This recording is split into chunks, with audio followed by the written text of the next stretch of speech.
All right, so we'll end on this note. You say your proudest Hmm. moment is Chris Mullin praised you for a slip screen. Tell us about that.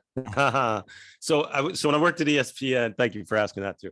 When I worked at ESPN, I had the opportunity to really get to meet, a lot of heroes and things like that. And I have through the years, and to become friends with some of these people is just, mind boggling. Got to Mhm. know Flip Saunders, while I was there, Seth Greenberg, um, Jerry Rice, just some other people. It was crazy experience. But and any guys that you interview, I know you had Kevin Stewart on, like talking about their ESPN days. We'll tell you some Mhm. random ESPN crazy stories. It really is like the Sports Center commercials, or at least was, I know, before the pandemic. But so a buddy of mine I used to play ball with all the time. This guy Greg Pike, great player. Was actually a big high school prospect, or a really good high school player in Florida. But Piker, as we all called him, he's a producer. He used to produce inside the NBA, and then at ESPN did a lot of NBA stuff. Still on the NBA project now, but Piker and I would play ball together and all this stuff. We're both big hoop heads and all.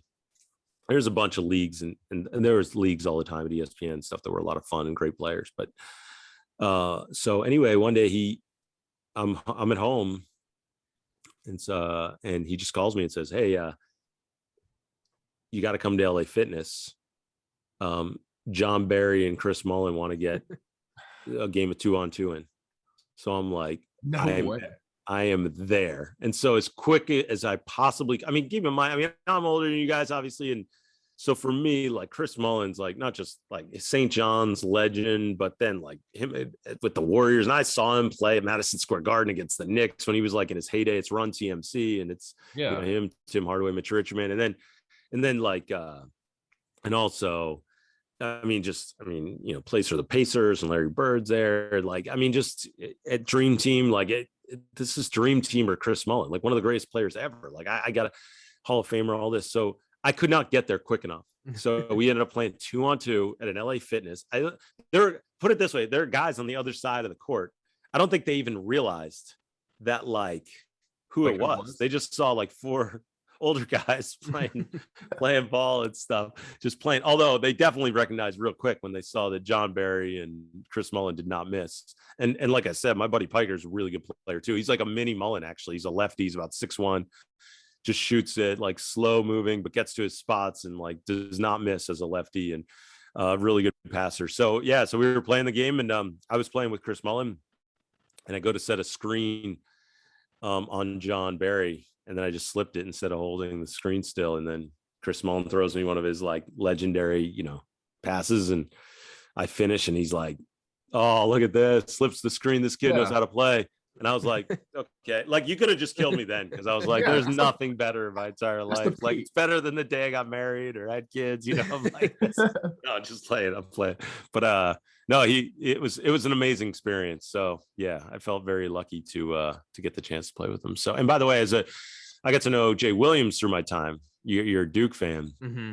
and so yeah, Jay's a friend of mine now. Like even that experience like was crazy. Like watching Jay as somebody like I admired and was a fan of, and then getting to know Jay, who's a really, really good guy. And then even, I had a chance to play with Jay one time. Maybe a couple times, but one time for sure. I stole the ball from him. And now granted, he's hobbled and still Hmm. dealing. I mean, still in unbelievable shape though. I stole the ball, gave him a hard time, all that kind of Oh yeah, you stuff. have to. You know, you How would gotta you describe your pickup game? listen, I'm gonna overinflate. It's the thing I'm probably most well now. I mean, it's toast. I mean, my knees are terrible, and I'm 45 years old, and I never get sleep because of the kids. But um, no, I'm I could shoot it. I like to describe myself as a really good passer, and I can handle. I'm a lead guard that people like playing with. So Okay. the guys at ESPN would make fun because I'm known for like all no look passes. Like I love fancy passes. I love that route. So the guys that pass really well always excite me way more than the LaMelo Balls of the world. Um, So you're tier but one. you said it. You said it. No, I appreciate it. It's funny because I did. If I say that stuff, then I'll get crushed from guys that can really play. It's the thing that I love most. Like honestly, if you told me anything career wise, whatever, if I I give it all up tomorrow to get, just a chance to play tomorrow, like at Cameron, like in a Duke Virginia game or something. Like I would give it all. Like there's nothing in the world I love more than, everybody knows I'm married to basketball. It's my first love. And yeah, I absolutely love it. And I worked really hard at it when I was younger, all that, but I care about it. So the guys that work their asses off, and the guys that are passionate, I think that stands out. I also think those become the best players. So yeah, so that's how I'd probably describe my pickup game, is that I was pretty good. I guess I was okay. I was okay. Let's call it that. You haven't made it in pickup basketball until you've played at a Mormon church.